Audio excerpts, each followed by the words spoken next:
Boa noite, povo santo de Deus, paz seja convosco. Eu me chamo pastora Naide, pastora auxiliar da Igreja do Evangelho Quadrangular da Vasco da Gama, em Salvador, Bahia. E hoje eu vim trazer para a meditação do povo santo de Deus uma palavra que está exarada na segunda epístola de Paulo aos Coríntios, capítulo 5, versículo 7, que diz assim: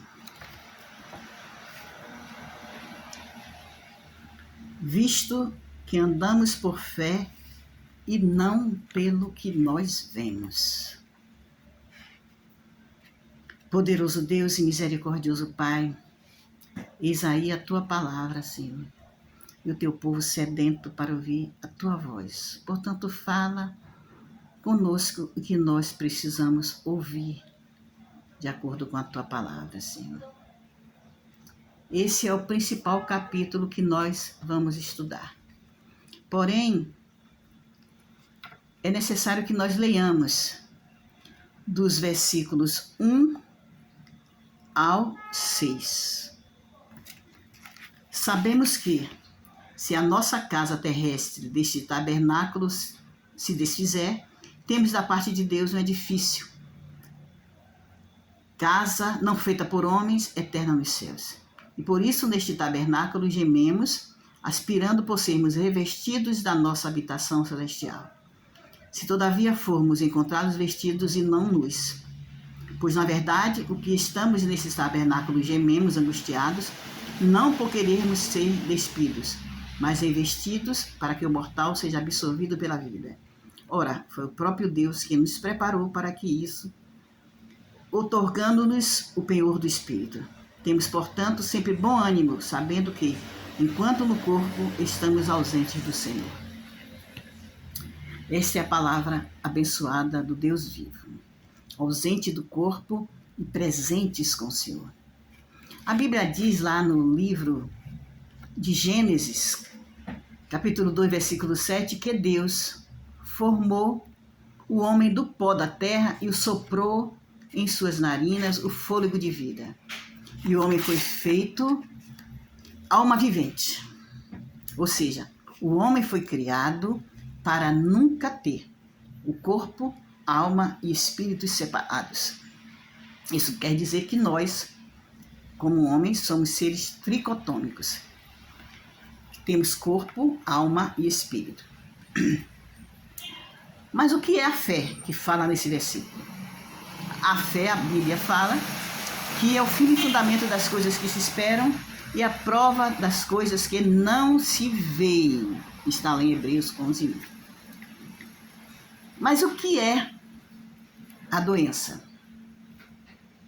Quando a boca cala, o corpo fala. São doenças da alma e do corpo,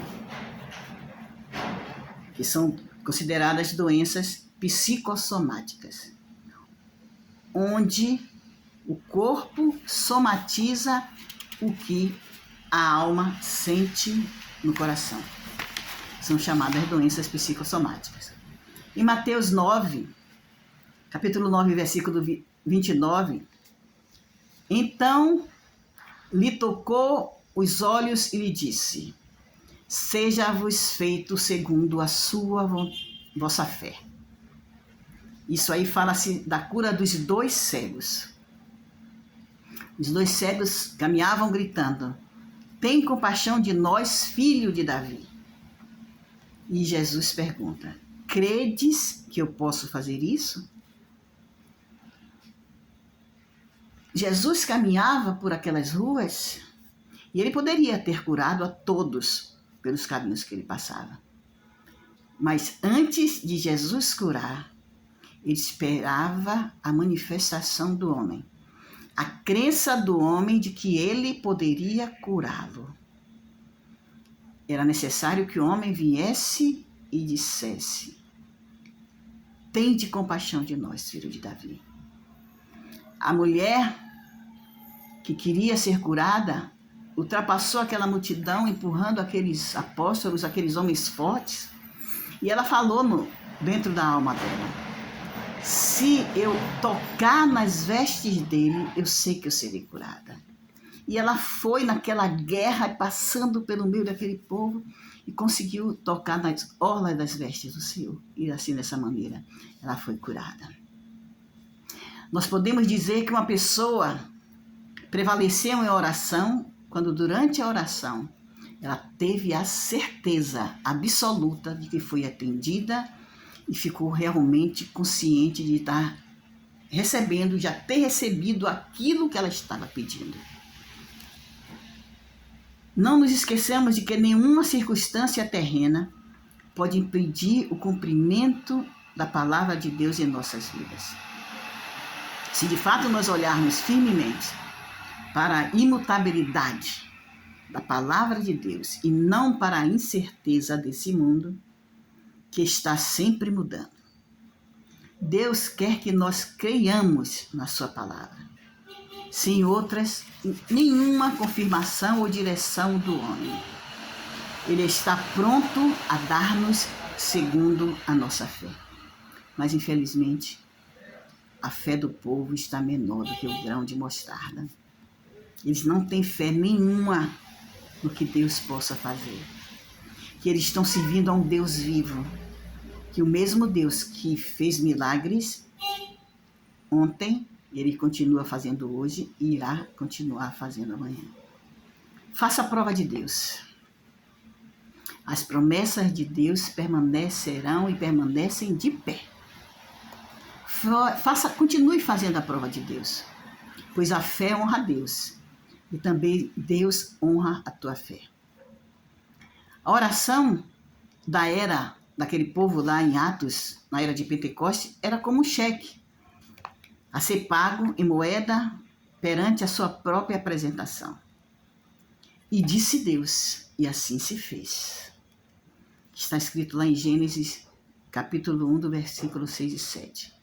Se tiverdes fé e não duvidares, sem qualquer sombra de dúvida, pois quem crê com reservas é semelhante à onda do mar, agitada e levada pelo vento. Assim como você disser diante da sua oração, assim, dessa maneira, será. Em Isaías 48, versículo 10b, o Senhor diz: proveite na fornalha da aflição.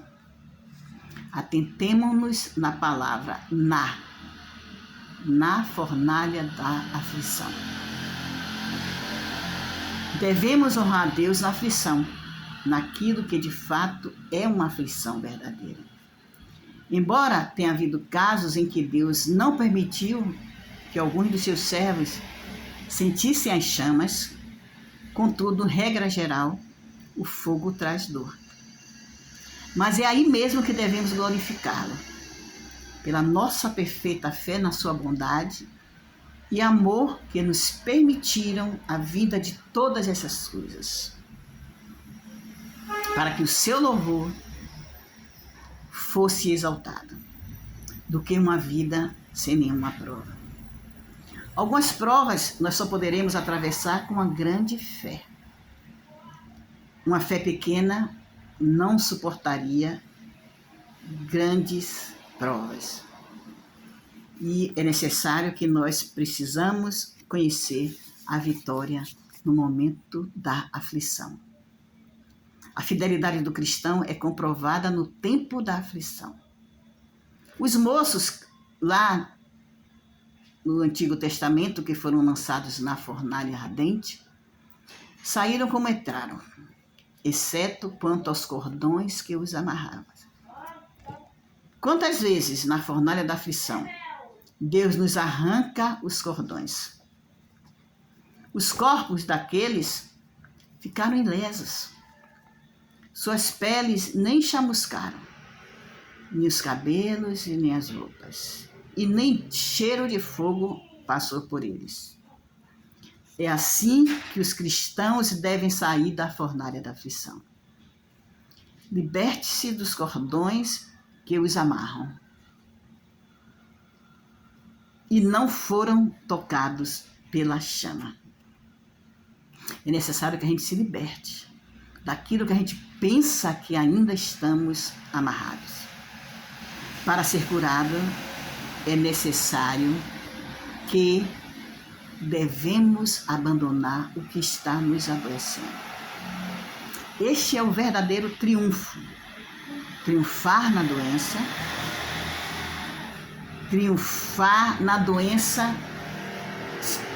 triunfar sobre a doença na doença. Esse é o verdadeiro triunfo. Triunfar sobre a doença na doença. Triunfar sobre a morte morrendo.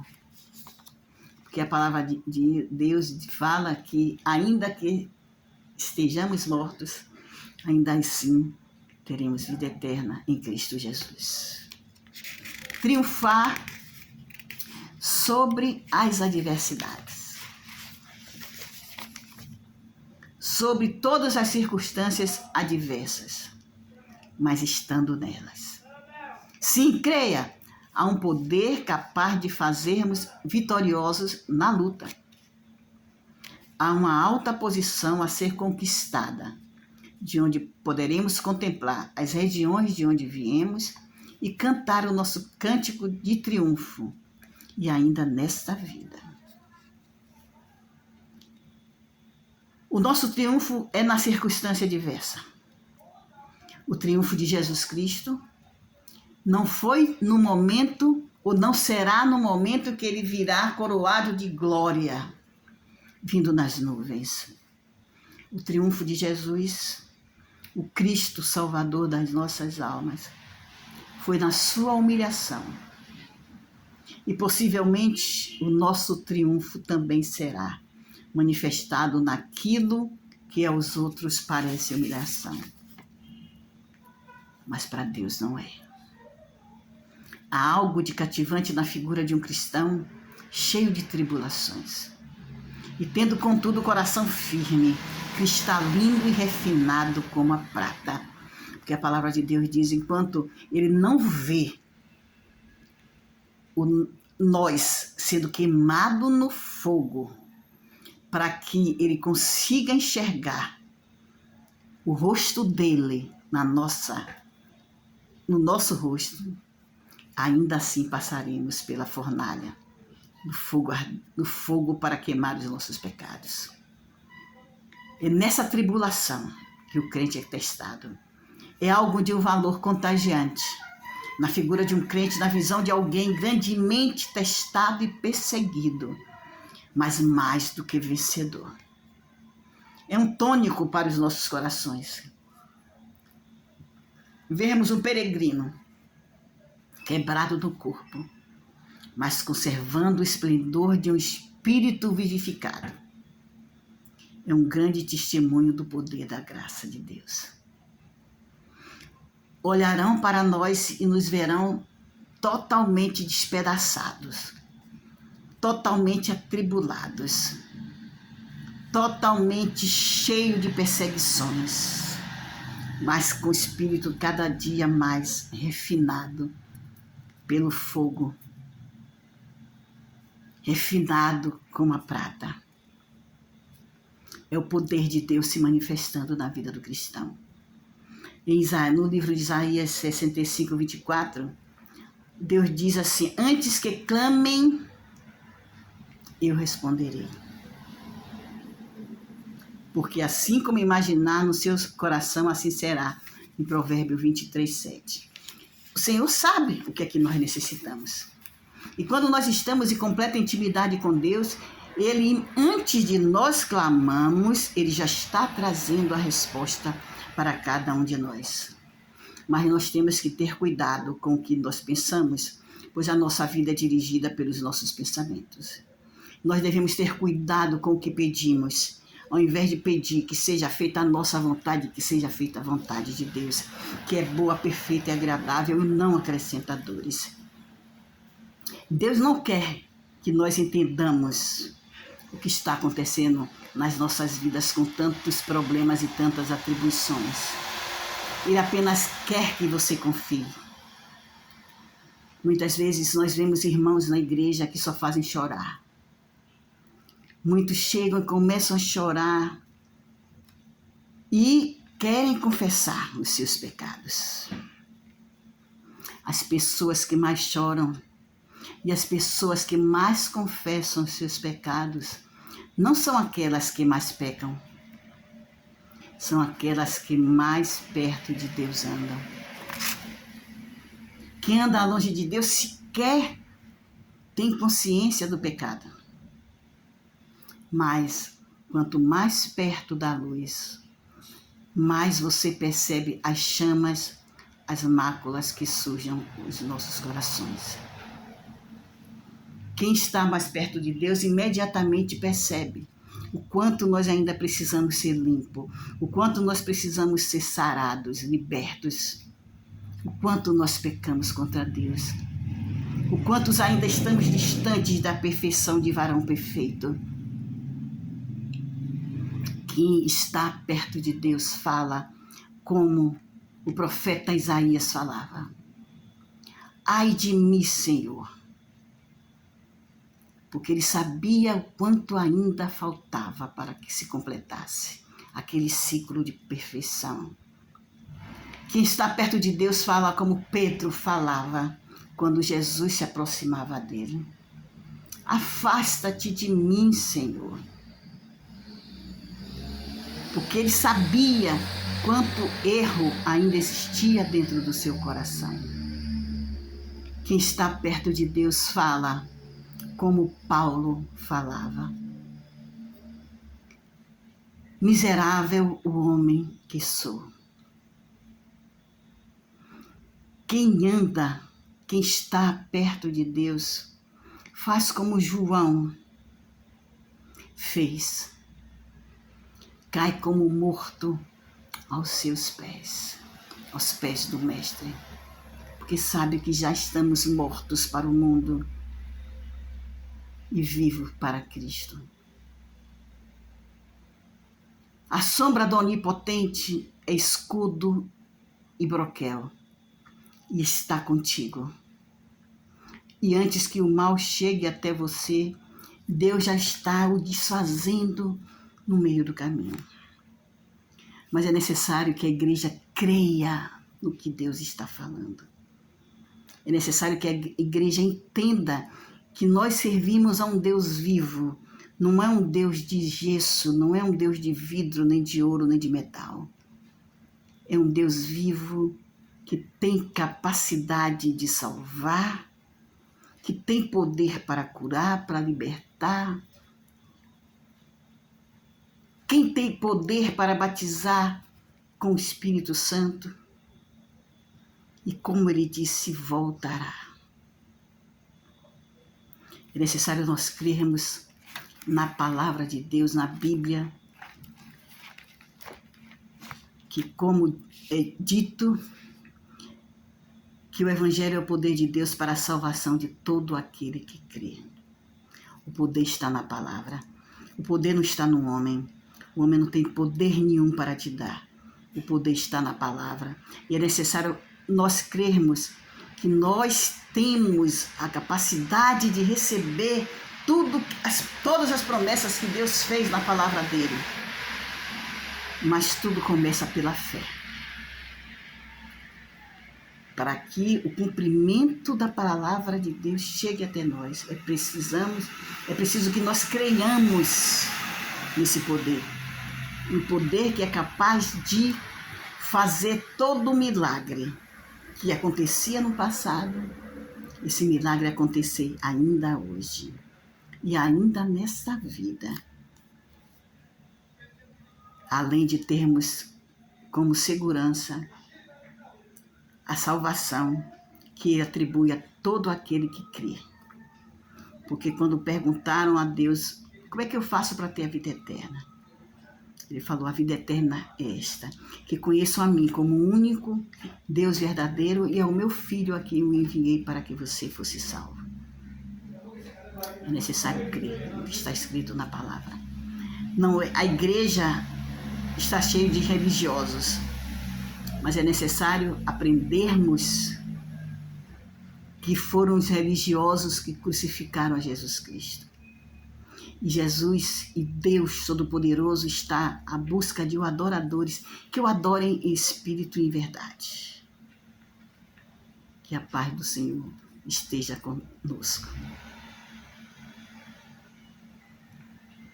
Que o amor de Deus Pai, a consolação do Divino Espírito Santo e a graça e a paz do nosso Senhor e Salvador Jesus Cristo seja com todos, não só hoje, mas para todos sempre. Amém.